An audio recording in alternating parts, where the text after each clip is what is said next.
sejam muito bem-vindos a mais um episódio do Inovação que Transforma, uma série, de episódios aqui do podcast da ASIC, a Associação Empresarial de Criciúma. Aqui a gente abre espaço para empreendedores e lideranças de empresas associadas que realmente inovam. E não só em produtos ou serviços, mas também em processos, cultura e impacto positivo na sociedade. E hoje a gente tem o prazer de receber uma empresa muito relevante no cenário da moda do Brasil, uma marca nascida aqui no sul de Santa Catarina, com mais de 40 anos de história, presença nacional e que vem se destacando por unir estilo, tecnologia e sustentabilidade. A Daimler. Aliás, eu sou uma consumidora fã realmente da marca. Eu acho que 1/3 do meu guarda-roupa é Daimler, tá? Adoro mesmo. No episódio de hoje, então, a gente vai entender como a indústria da moda pode se reinventar usando inovação. Desde o uso de tecnologias como laser e ozônio na produção do jeans, até a transformação digital no varejo e nas ações voltadas à cultura de inovação, dentro da própria empresa. A Daimler conta com cerca de 2.000 colaboradores, é isso? Isso mesmo. São mais de 120 lojas próprias espalhadas pelo Brasil, além de e-commerce e aplicativos próprios. O que muita gente talvez não saiba também é que, além de criar jeans de qualidade, a Daimler é referência em sustentabilidade, usando tecnologias que realmente geram um ótimo impacto no consumo de água, produtos químicos e também uma produção mais limpa. Então, a gente vai entender aí com o Gabriel, o nosso super convidado especial aqui, que é gerente multimarcas B2B da Daimler e também meu parceiro, como diretor na SIC. Gabriel, muito obrigada, por ter aceito o convite e seja muito bem-vindo. Imagina. Obrigado, Sayonara. Obrigado pelo convite. É um prazer participar aqui com vocês. E vamos lá, vamos trocar umas ideias legais aí. Legal. Gabriel, conta um pouquinho da história da Daimler e da tua história profissional também, para que, acho que quem é aqui da região conhece muito, esse nome, essa empresa tão importante aqui da região, mas é sempre bom a gente aprender um pouquinho mais. Conta um pouquinho aí da história de vocês. Legal. Então, a Daimler é uma empresa de 1979, então já tem 46 anos já. Ela foi fundada pelo meu tio, o Cid Damiani, e que depois ele trouxe outros 3 irmãos, dentre eles o meu pai, para serem sócios da empresa. Então, eles começaram lá no início, aqui em Criciúma, inclusive, com uma fábrica. Depois, eles se mudaram para Nova Veneza, um tempo depois, lá próximo à casa dos meus avós. E aí, onde eles começaram lá a produção e começaram a vender. Então, lá no início, a empresa era muito... Ela só vendia para multimarcas naqueles primeiros anos, mas logo ali, nos primeiros 6, 7 anos, eles já começaram a abrir a primeira loja própria. E aí que foi a grande diferença que eles fizeram. Eles foram abrindo algumas lojas, abria uma loja, guardava o dinheiro, abria outra loja, guardava o dinheiro, e assim foram até a gente chegar aí, hoje, a 120 lojas aproximadamente, que são todas próprias, no Brasil, em todas as regiões do Brasil. Então, deu bastante trabalho para chegar até aqui, Então, a Daimler hoje, além dessas 120 lojas próprias, também a gente tem mais de 600 lojas multimarcas aí, um e-commerce, aplicativo e mais de 2.000 colaboradores também nas 2 fábricas. Daí, agora a gente tem essa nossa fábrica em Nova Veneza, que é a matriz, e uma outra fábrica também aqui no bairro Rio Mena, também aqui em Criciúma. Então, essa basicamente é a história da marca, que foi construída aí com muito trabalho, muita ajuda de muita gente, 2.000 pessoas ajudando a construir esse negócio do zero, E é aqui de Criciúma, Então, é um motivo de muito orgulho para a gente, que é da família. Sim. Também, ver essa história e perpetuar, essa história por mais algumas gerações, pelo menos, Então, esse é o nosso objetivo. Na empresa eu comecei desde pequeno, porque meus avós moravam do lado da fábrica em Nova Veneza, então a gente ia lá para brincar e tal. Depois, quando eu era pequeno, meu pai me levava para ir, acompanhar ele no trabalho e ficava lá grampeando coisa, botando clips e tal, fazendo algumas coisas. Brincando de trabalhar, mas aquilo ali para uma criança, para uma pré-adolescente, já é uma experiência legal, porque tu já vê como as pessoas se comportam, tu vê, como que é a rotina, de uma empresa. Então, isso foi bem bacana, essa experiência, Depois, trabalhava também durante as férias, em alguns setores ali e tal. Daí já trabalhava o dia inteiro, com coisas um pouco mais importantes, digamos assim. Depois eu fui fazer faculdade fora, morei fora, peguei uma experiência, fora. E agora, em 2015, fez 10 anos agora, eu voltei e iniciei formalmente com a carteira assinada, né, o meu trabalho lá. Então eu comecei ali na parte administrativa, depois fui para a parte comercial, de expansão, né, e depois, agora em 2020, fui para o canal de multimarcas, que é o canal que eu lidero atualmente, né, que é um canal novo para a empresa, e é um canal que está crescendo bastante, bem, está ficando relevante dentro do negócio. Então essa é a minha trajetória, né, até o momento. Show. Novo, com 600 lojas já? A gente começou em Multimarcas. 2020, né? Então já faz aí 5 anos, mas ele vem com um crescimento muito grande, porque assim, o Brasil ele tem 5.570 municípios. As nossas 120 lojas próprias, elas estão espalhadas em 70 municípios. Então tem 5.500 municípios ainda para trabalhar. É muita coisa. Sim. Né? Então a gente buscou trabalhar essas lojas multimarcas, principalmente nas cidades onde a gente não tem loja, né? Porque era um mercado que não estava sendo tão atendido, né? Fora o e-commerce. Então é um canal que a gente conseguiu crescer muito rápido porque a marca já tem força, ela já tem a estrutura, já tem uma coleções bem coordenadas, produtos bons, de qualidade e um nome, né, nas regiões. Então facilita muito a entrada nesse canal, né? Então a gente conseguiu crescer aí bem rapidamente, né? E hoje esse canal ele já representa aí quase 20% da nossa produção, né? Então ele está ficando bem relevante. Nossa, muito bom. Maravilha, é isso, né? Entender essas oportunidades de crescimento onde tem mercado e ir atrás, né? Se arriscar e ir atrás. Isso mesmo. Abrindo o mercado. Maravilha. A Daimler tem uma estrutura que a gente observa, né, bem verticalizada. Tu consegue explicar um pouquinho para a gente o que isso significa e qual o impacto, né, dessa estrutura de vocês também em relação à inovação? Isso realmente ajuda? Ajuda. Então, a gente é verticalizado, a gente chama de verticalizado porque a gente compra hoje o tecido, né? O tecido pronto, a gente não tem tecelagem, fiação, mas a gente compra o tecido pronto. E dali para frente, a gente faz todo o processo até o produto embalado. Então, a gente faz ali corte, costura, beneficiamento, acabamento, né? Embala o produto e depois vende também na ponta nas nossas lojas próprias, ou nas lojas multimarcas, ou no e-commerce, né? Então, a gente, quando faz visita lá na empresa, até é legal de ver, né? A gente vê os rolos de tecido chegando e logo depois as peças embaladas, bonitinhas, cheirosas, né? Prontas para irem para casa das pessoas. Ai, né? tão cheirosas, né? É incrível. Então, é todo esse processo completo. Então, a gente cuida dessa cadeia completa, assim. Os italianos ali da família gostam de ter esse controle da qualidade, né? De certificar isso. Então, eles sempre quiseram ter toda essa verticalização nas nossas mãos para garantir qualidade na entrega, né? Desses produtos. Então, isso nos dá hoje algumas vantagens, né? Então, a gente consegue ter os feedbacks de clientes, de tendências e tal, muito mais rapidamente do que marcas que não têm essa ponta ali, que às vezes depende de algum intermediário para vender, para depois dar um feedback. Então, às vezes pode ser um pouco mais longo, né?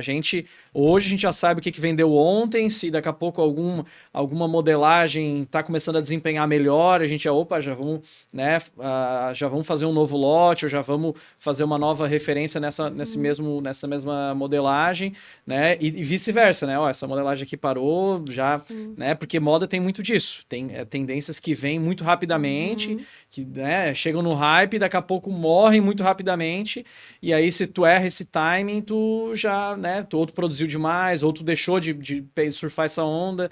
Então você tem que estar sempre muito ligado nesse termômetro ali da venda, né? Para tu conseguir corrigir a produção. São dados que vocês têm, né, hoje? Isso, são dados que a gente tem. E pelo fato de a gente ter as lojas e também ter a fábrica, a gente já consegue produzir bem mais rápido do que se fosse terceirizado e tal. Então, essas respostas, né, às tendências, a gente consegue ter de uma forma mais rápida. Muito legal, maravilha. E hoje vocês...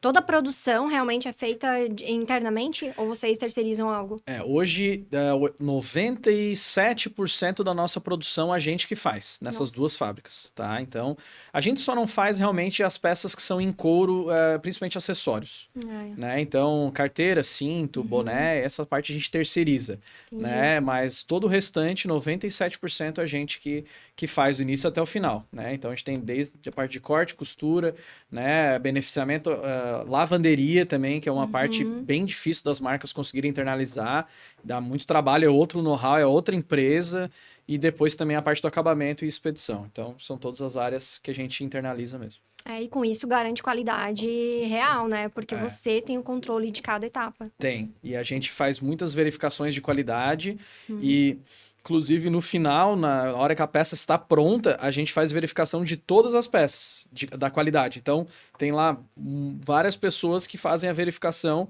peça a peça, uma a uma, olhando frente, verso, vira a peça por dentro, vê se ela está tudo certinha e tal, para realmente garantir que não tenha nenhum problema com aquela peça, né? Tem muita marca que acaba fazendo por amostragem, né? Por causa do custo.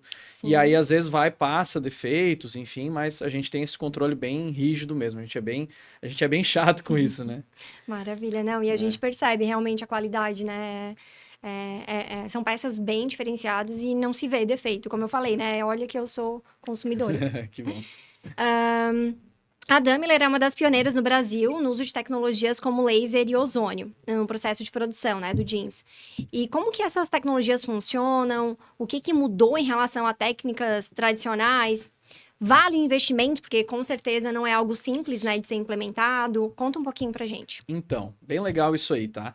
Hoje a gente hoje, se tu colocar no Google qual é o jeans mais sustentável do Brasil, vai aparecer a Daimler lá como o jeans mais sustentável do Brasil. Ai, que orgulho. É, bem legal. E é daqui, né? Então, assim, é uma coisa que nos dá realmente muito orgulho. Hoje a gente, através de principalmente duas tecnologias, né? Uma é o laser, que a gente consegue fazer aqueles acabamentos de puído, que uma vez tinha os lixados, enfim, alguns acabamentos assim, a gente consegue hoje fazer com laser, que é uma máquina que bota um fogo, esquenta, a ponto de não queimar a peça, mas ela queima um pouquinho do fio na medida certa, dá uma desgastadinha e dá aquele efeito bonito na peça. Então isso a gente faz hoje com máquinas. Antigamente a gente tinha que ir lá na mão, às vezes passava alguns produtos químicos para poder dar esses efeitos com algumas lixas e outros equipamentos, enfim. E hoje a gente consegue fazer tudo isso através de algumas máquinas de laser, que é totalmente limpo, não usa nada de produto químico, nada de água, então é muito sustentável e garante também padronização, qualidade, né? Então essa foi um avanço bem legal. E a gente foi uma das primeiras empresas a trazer essas máquinas, que são da Espanha, a trazer para o Brasil. Isso foi 2008, 2009, mais ou menos nessa época aí. E depois a gente também trouxe a história do ozônio, né? O ozônio, ele é um gás que tem na atmosfera, né? Que a gente está aqui. Então ele é abundante, só que a gente conseguiu também essa mesma empresa da Espanha, eles conseguiram fazer essa máquina que eles pegam esse gás da atmosfera e colocam dentro de uma máquina de lavar gigante, e essa máquina de lavar junto com esse ozônio e mais algumas coisas ali, eles conseguem dar o efeito que é igual ao da água, né? Porque na lavanderia tu tem que ficar batendo o jeans ali para ele ir clareando, né? Então o jeans mais claro, ele tem bastante lavanderia, bastante produto químico, porque o jeans normal ele é mais escuro, né? O cru, digamos assim. E aí, na lavanderia, ao invés de usar água, a gente usa essas máquinas de ozônio, que ela pega o ar da atmosfera, faz ali uma mistura, um bem bolado ali, e ela dá o mesmo efeito de lavanderia sem usar nada de água. Não usa nada de água. Não usa nada de água. Para não dizer que não usa nada, a gente borrifa um pouquinho de água numas flanelinhas que vai batendo ali junto com as peças. Então, assim, dá uma economia ali de 90 e um monte de % de economia de água. A lavação a seco, vai. Isso, é uma lavação a seco. E fica igual, assim. Então, a gente conseguiu desenvolver essa tecnologia. Inclusive, a gente estava até o ano passado exclusivo com ela no Brasil. A gente ganhou 1 ano de exclusividade para usar e divulgar ela. E agora já caiu a patente, né? Então, outras empresas podem fazer isso. Mas, então, através do ozônio e do laser, né? Com esses dois processos, a gente consegue hoje ter o jeans mais sustentável do Brasil, usando muito pouca água, muito pouco produto químico, né? Que é normal em outras indústrias que não têm esse tipo de cuidado, né? Sim. E é legal que faz total sentido com o style da marca, né? Então, a característica, né, que traz, toda a pegada que a gente enxerga na Daimler, não é contraditório com o processo produtivo. Então, realmente faz sentido, a marca traduz o que ela demonstra fora, dentro, né, no seu processo de produção. Então, é muito legal. É verdadeira. Exato. E quando a gente se mudou lá para Nova Veneza em 1986, né, lá no início, com 6, 7 anos de empresa, lá, se pegar a imagem aérea, aquelas imagens aéreas, a gente já tinha construído a estação de tratamento de efluentes. Que aí na época não tinha essas máquinas, tinha que usar água, né? E aí passa um rio do lado da fábrica, a gente tinha que usar a água do rio, tratar e devolver a água. Né? Então isso em 86, né? Então a gente já cuidava do rio, porque muitos funcionários tomavam banho no rio, enfim, o rio fazia parte da comunidade, né? E isso muito antes de começar esses movimentos, né, da Eco 92, enfim, outros marcos, né, que foram bem fortes aí em relação à sustentabilidade. Então a gente fez isso bem lá no início. Então realmente é algo cultural, é algo intrínseco à marca, né? A gente não fez porque é bonito e vende, né? Então realmente isso já nasceu conosco. Né? Que legal, nossa, a inovação já lá dos anos 80. Muito bom. E falando um pouquinho agora sobre contato com o cliente, como que a Daimler usa a tecnologia para melhorar a experiência do consumidor, tanto nas lojas físicas como online? Então, aqui é bem legal, tem muita coisa, né? Hoje, tecnologia está presente em tudo, né? Então, desde o nascimento de uma peça, lá na criação de produto, passando aí por sistema de ERP, né? Sistemas de distribuição de produtos, controle de estoque. Hoje a gente consegue fazer controle de estoque por produto, não é por lote. Então, cada peça nossa, ela tem um serial, né? Então, a gente sabe, é individual, né? Então, não é por lote, que é o que o mercado costuma trabalhar. Então, isso ajuda muito também no controle de estoque e em alguns processos, enfim. A venda omnichannel, né, que hoje no varejo já ficou muito padronizada, já, né, mas ainda não é, parece ser fácil, mas não é tão fácil de operacionalizar por causa do nosso sistema tributário e logístico. Né? Mas que é essa integração entre o site e a loja, né? De compra pelo site e retira na loja, ou compra pelo site e entrega através de uma loja, né? Ou está na loja e compra através do site, enfim, todos esses sistemas interligados com um pagamento de impostos, comissionamento para todo mundo, shopping, enfim, isso dá um trabalho para organizar, mas a gente conseguiu fazer tudo isso. Né? E vale a pena, né? A gente, né, sempre indica fazer tudo isso. Então, as lojas totalmente integradas aí com o site, com o aplicativo, né? Então, isso também é um uso intensivo de tecnologia, né? Fora CRM, né? Hoje em dia no varejo não tem como viver sem CRM, né? As jornadas de clientes aí através de e-mail, WhatsApp, enfim. Claro, desde divulgação por redes sociais, Google, Facebook, enfim, tudo isso a gente tem que trabalhar, porque hoje o mercado demanda isso, né? Então, todos esses controles aí nos garantem bastante agilidade, né? E entrega valor para o cliente, né? Porque não adianta ter essas tecnologias e não servir de nada, né? Tem que gerar algum valor para o cliente. Exatamente. O controle que você comentou ali, individual, fiquei curiosa.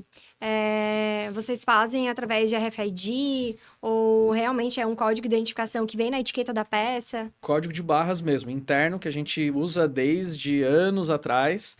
Até a gente estudou a história do RFID, mas pelo custo, por etiqueta... Ainda é caro no Brasil, né? Ele tá barateando, mas como a gente já trabalha com um código de barras único por peça, para nós o ganho ia ser muito pequeno pelo investimento que ia gerar. Mas é equivalente ao RFID, só que é um código de barras, um serial, que cada peça é um serial. Então, se eu tenho duas peças iguais, mesmo tamanho, mesma cor, essa aqui tem um serial, aquela lá tem outra.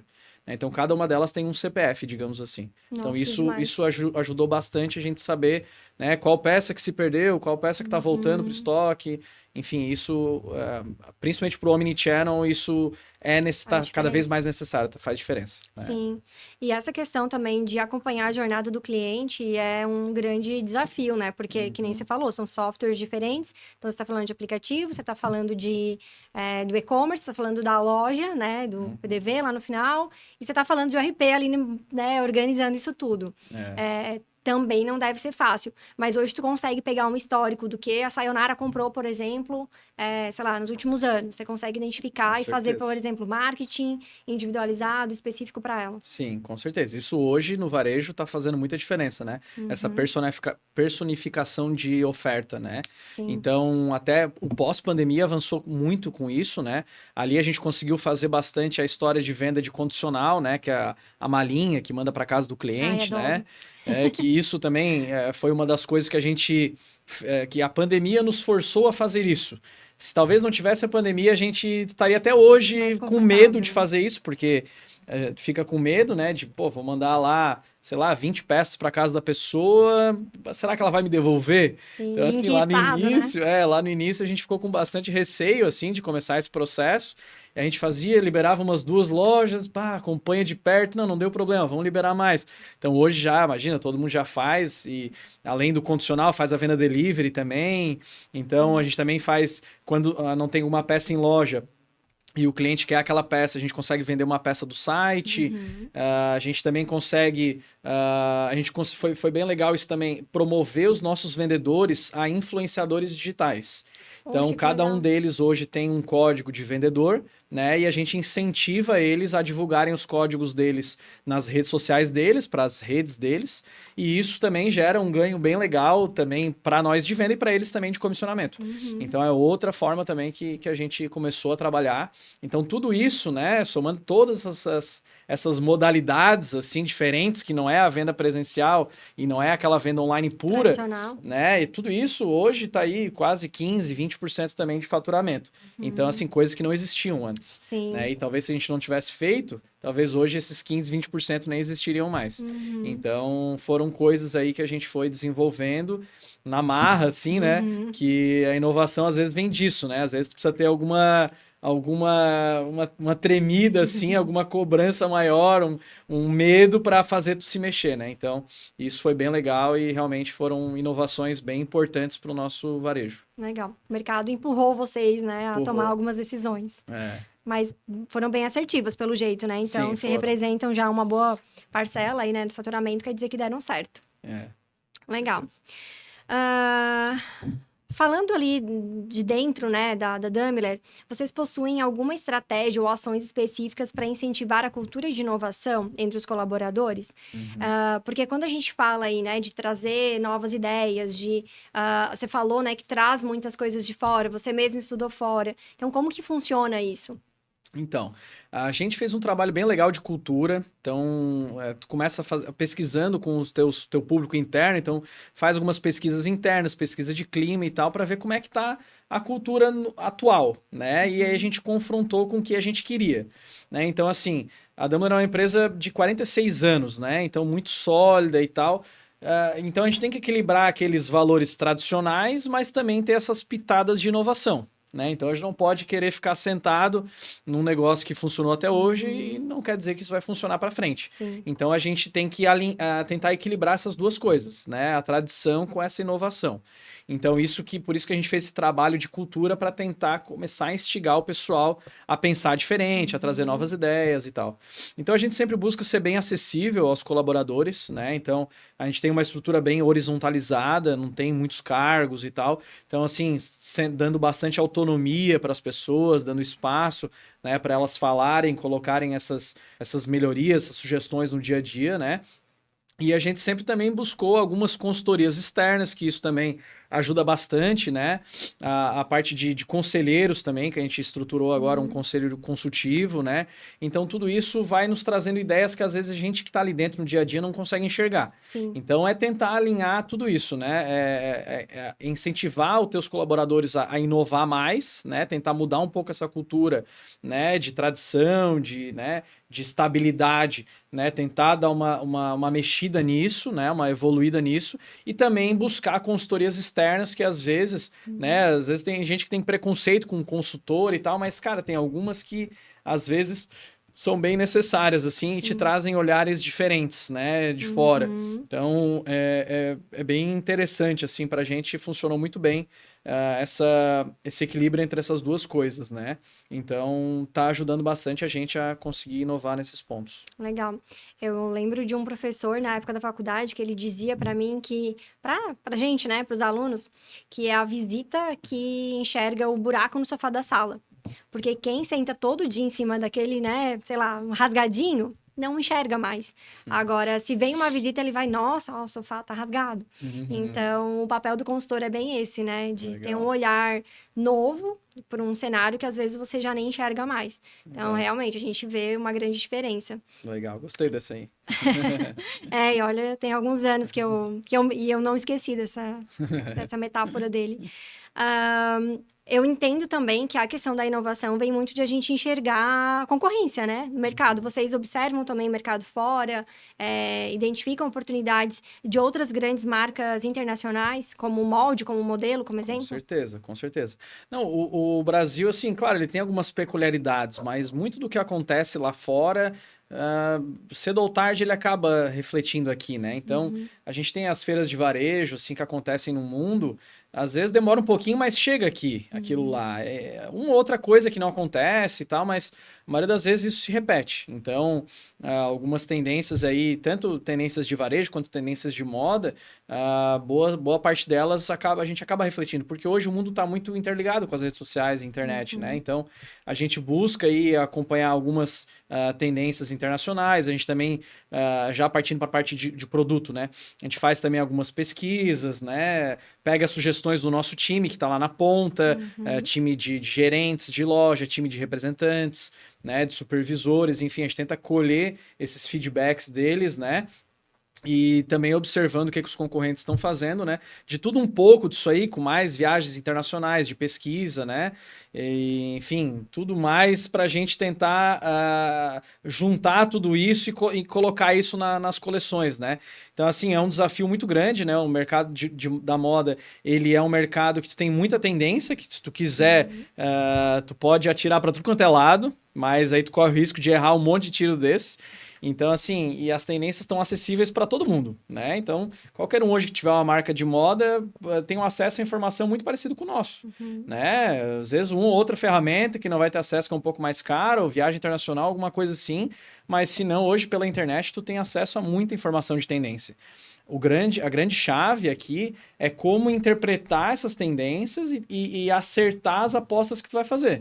Porque se tu começar a errar muitas apostas, a empresa não vai aguentar. Sim. Né? Então, esse mercado da moda ele é meio traiçoeiro também. Né? Então, tu tem que interpretar bem quais são as tendências que vão entrar no hype, vão se manter, e quais aquelas que já estão morrendo e que se tu entrar agora, tu vai pegar já o final e tu vai sobrar tudo com aquilo lá no teu estoque. Então, tu tem que também acertar esse timing ali, que isso é muito difícil. Né? De tu ver a hora que tá lançando uma tendência, tu já tem que estar produzindo, porque o tempo, o lead time de produção ali, ele é um pouco longo até chegar tecido e tu produzir e chegar na loja. Então, tu tem que estar enxergando uma tendência muito cedo, para a hora que ela chegar no hype, tu já tá com aquele produto na loja. Então, isso é um desafio muito grande, assim, que tem algumas marcas, principalmente um exemplo, uma Zara, né? Uma empresa que tem uma velocidade muito grande de resposta a essas tendências, que é um case para todo mundo no mercado, né? Então, esses desafios, assim, de tu enxergar uma tendência e conseguir colocar ela a tempo, né, no mercado, na hora que o consumidor tá querendo aquilo ainda, né? Porque se tu botar depois, vai sobrar e vai ter que liquidar e só deu prejuízo, né? Então, isso é um desafio muito grande, né? No nosso mercado, né? E pensando no cenário de vocês, que vocês têm dois desafios, que um é a indústria e outro é o varejo, então tudo complicou ainda mais, né? Porque eu acho que vocês têm que estar de olho sempre nas duas coisas. Tem. Na produção, mas também na venda, né? E todo esse relacionamento com o varejo. É quase que duas empresas, assim, né? Sim. Então, assim, a gente tem inovações para a indústria e a gente tem inovações para varejo, né? Então, às vezes a gente tem que botar o chapéu, tá? Agora vamos olhar para a indústria, né? O que a gente pode fazer para melhorar aqui eficiência, ganhar escala. Daqui a pouco a gente vai lá e bota o chapéu do varejo, tá? Peraí, o que nós vamos melhorar aqui, né? Para melhorar, para tentar, enfim, aumentar as vendas aqui nesses canais, enfim. Então, é bem complexo de gerir tudo isso, assim. Então, tem que ter pessoas boas que a gente tem, né? Pessoas muito boas do nosso lado, assim, que nos dão esse auxílio, porque é difícil de entender tudo isso. São coisas muito diferentes. Sim. E são know-how, assim, muito diferente de um para o outro, de uma área para outra, né? Então, é bem desafiador tá sempre bem ligado em tudo isso. Sim, então vocês devem ter lideranças específicas para cada área e sistemas, como a gente comentou também, né? Sim. Vocês utilizam SAP, né, também, SAP. há muito tempo, acho que mais de 10 anos, né?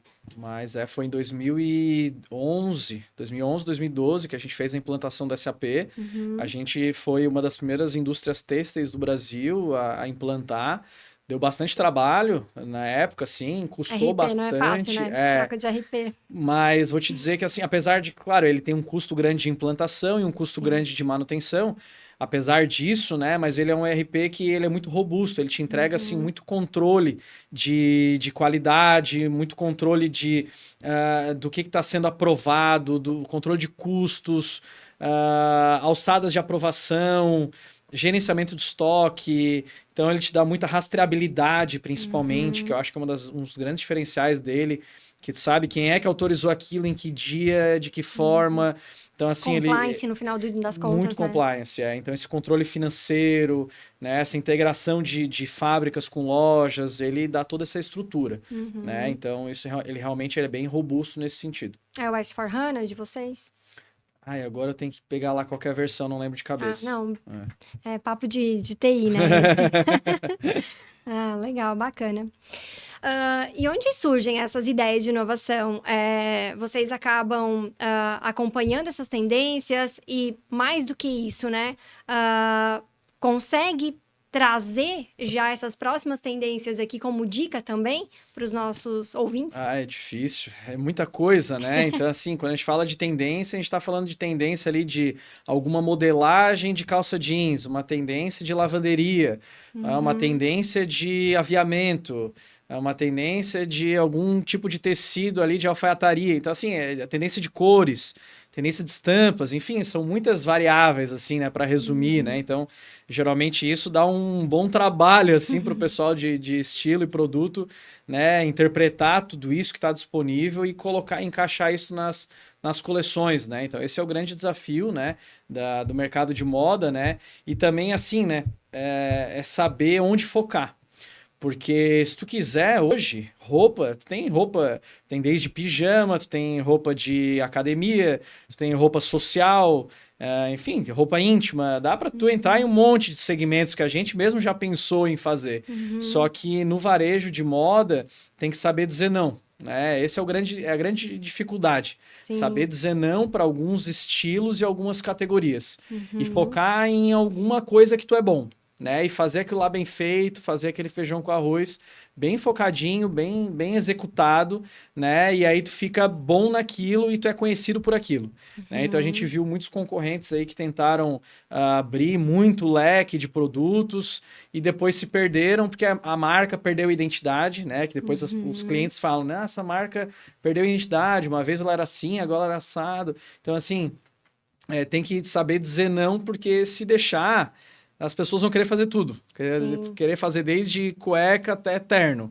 Então, assim, é uma loucura, assim. Então, o grande desafio também no mercado de moda é esse, sabe? De tu encontrar o teu nicho de mercado e não querer fazer tudo.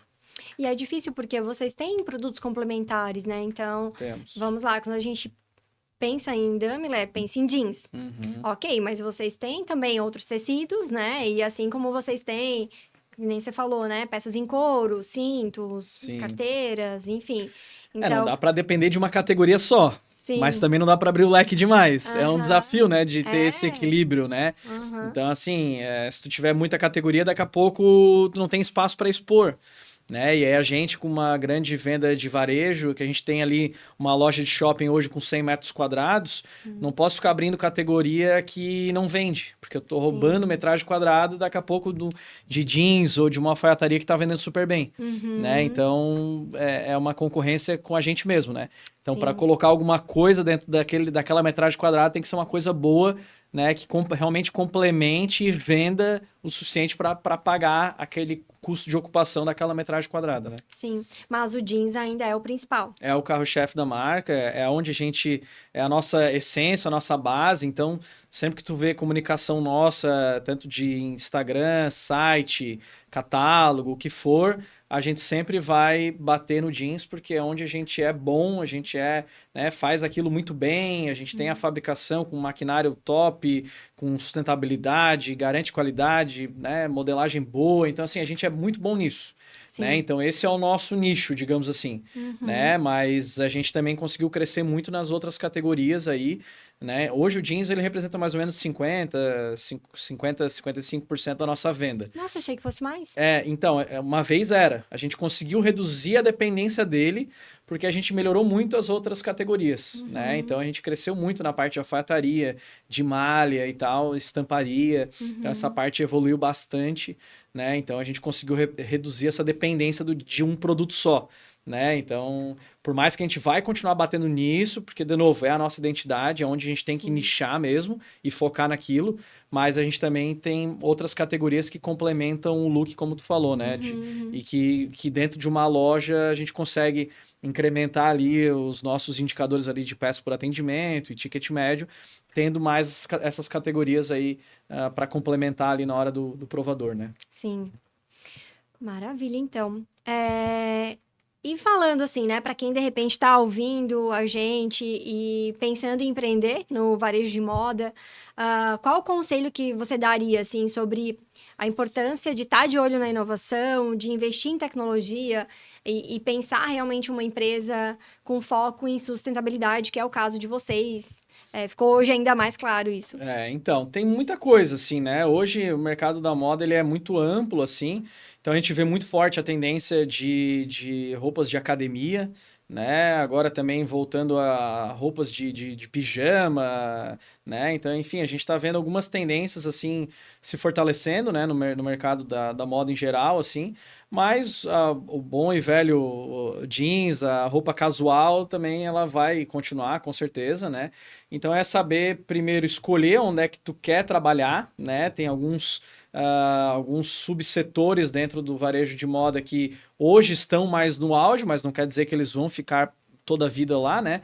Alguns às vezes vão dar uma caída, depois vai voltar, então também tem que entender, né, que isso oscila bastante, né? Mas eu escolheria um nicho e não ficaria tentando atirar para todos eles, porque senão tu perde essa identidade, né? E fazer aquilo lá bem feito, né? Se não for ter fábrica, mas que selecione bons fornecedores, né? E trabalhe com tecnologia. Hoje facilita bastante, né? A gente tem a inteligência artificial já ajudando em alguns processos internos também, ali desde a parte de distribuição de produtos, a parte de tratamento de foto, criação de materiais, de conteúdos, atendimento, enfim. Então ela tá deixando a estrutura um pouco mais leve, então até para quem começa tá mais fácil, digamos assim, né? Já consigo criar daqui a pouco uma campanha. A gente não faz isso, né? Mas quem quiser, daqui a pouco dá para criar uma campanha totalmente com IA, então barateia muito o custo aí para tu jogar um produto no mercado, vender só online, enfim.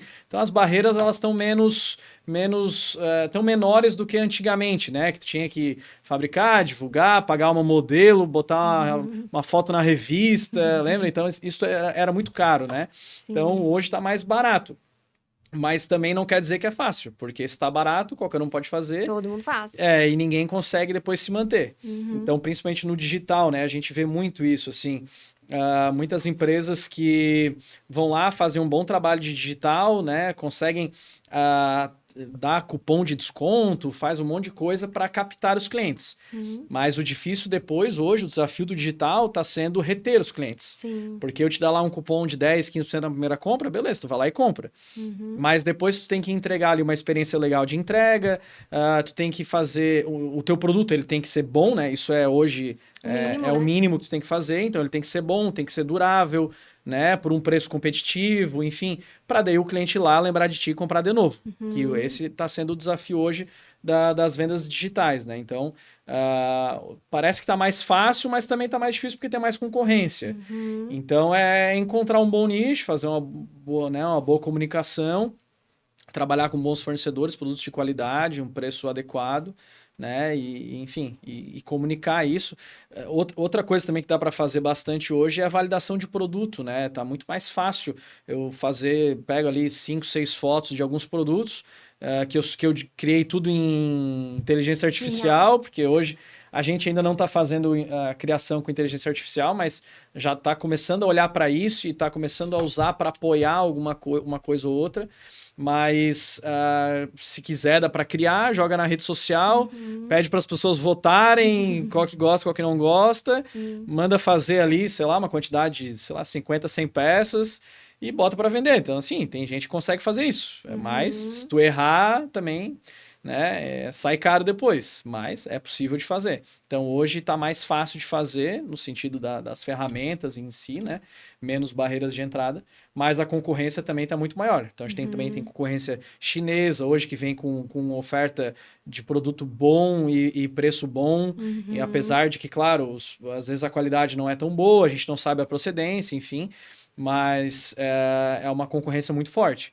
Então, também quando for criar uma marca, também tem que ficar ligado nisso para se posicionar frente a eles, né? Por isso que esse posicionamento de vocês, né, de sustentabilidade, faz total sentido, porque a gente acaba pensando duas vezes, né? Poxa, vou comprar lá de uma marca que vem lá de não sei onde, sabe lá com que condições de trabalho, né, que alguém produziu aquilo. Não sei, às vezes eu começo a pensar, assim, quando eu vejo alguém, eu paguei, sei lá, R$ 20 nessa calça, Cara, 20 Às vezes vai usar reais. uma vez, 2 vezes, né? Não, e aí, que condições, né? Essa calça chegou até ti, porque R$ 20 é o frete, né? Vamos dizer, imposto Sim. e frete. E então, quando você tem produto e você tem mão de obra ainda em cima dela, alguma conta tá errada, né? Ou não pagou alguma coisa.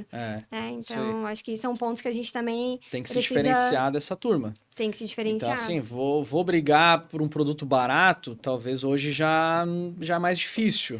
Então, é melhor, talvez, hoje brigar por um produto mais diferenciado, com uma qualidade superior, com uma preocupação com sustentabilidade, né? Porque daí fica mais fácil para quando for iniciar pequeno, né? Ou tu já inicia muito grande e aí tu consegue entregar um negócio de qualidade com preço barato, né? Mas não é tão fácil. Mas quem quer começar de pequeno, às vezes o foco em qualidade e personalização faz mais sentido. Personalização é um outro ponto, assim, que tá bem alta, que as pessoas dão muito valor, né? E coisas que daí o chinês não consegue, né? Então, também tem que pensar nesse ponto. Tava assistindo um podcast de uma moça que ela tem uma fábrica também e tem lojas. São roupas específicas para a área da saúde. E eu não tenho nada a ver com isso, mas eu acho bem legal o posicionamento dela, né? Não é a minha área de atuação, mas eu acho o máximo. E ela falando isso. E agora ela lançou um produto que era uma caixa fechada, só dizendo assim, confia. E aí as pessoas compraram, R$ 600 aquela caixa. Não é um produto barato, né? Então, imagina, você comprar uma caixa que você não sabe o que tem dentro, mais ou menos assim, né? Sei lá, um tamanho, uns 40 centímetros mais ou menos uma caixa, só escrito confia. E aí, parece que eles fizeram umas 1000 caixas dessa e venderam tudo, assim, em minutos.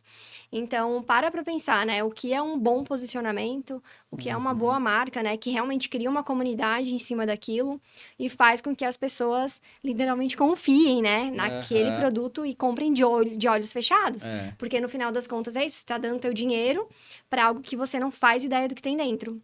E aí, né, eu curiosa fiquei acompanhando depois do que era, não comprei, né? Não tive coragem, mas eu vi eles, alguns clientes, né, mostrando que eram produtos super personalizados. Então, vinha um kitzinho com alguns produtos realmente da marca, mas vinha, inclusive, tipo um cardzinho, né, um cartão, com a foto da pessoa que comprou, com algumas características da pessoa, meio que trazendo essa hiperpersonalização num nível, assim, que eu nunca imaginei. Legal. Então, pensa você fazer, sei lá, 1000 caixas para você vender, né, para seus clientes, mas num nível de personalização que você vai pegar uma foto daquela pessoa, sei lá, provavelmente em rede social, você vai contar um pouco da história sobre ela num texto. Então, assim, é um nível que até me assusta, né? Quase Sim. Mas tu vê, olha quanta coisa que eles juntaram. Esse efeito surpresa, que tá muito em alta, a gente vê até em outros segmentos, também trabalhando com esse negócio de caixa, que tu não sabe o que vem dentro. Um posicionamento de marca, né? O confia ali em cima bem grande, então isso aí, né? Quem recebe já aposta, é diferente, né? E também a parte da personalização. Um negócio feito para ti, né? Muito específico para ti. Então, assim, eles juntaram 3 coisas bem legais. E o senso de comunidade, né? E o senso de comunidade. Então, olha só, quanta coisa legal aí, diferente. Então, hoje, para tu criar alguma coisa, hoje parece que tu tem que fazer alguma coisa diferente, assim, né? Não dá para fazer mais do mesmo. Talvez o mais do mesmo hoje já não tem mais muito espaço, né? Mas umas ideias assim, daqui a pouco dão super certo, né? É, legal, né? Eu gosto de acompanhar eles, assim, acho... traz alguns insights legais pra gente, né? Mesmo que de outra área. Legal. Então tá, Gabriel, muito obrigada, né, Imagina. pelo teu tempo, pela tua disponibilidade de vir aqui conversar com a gente. Várias ideias, vários insights importantes. A Daimler, com certeza, aí é uma marca super valiosa para nossa região e para o Brasil como um todo. Um orgulho, né, como a gente comentou aqui. Então, parabéns, né, pela empresa.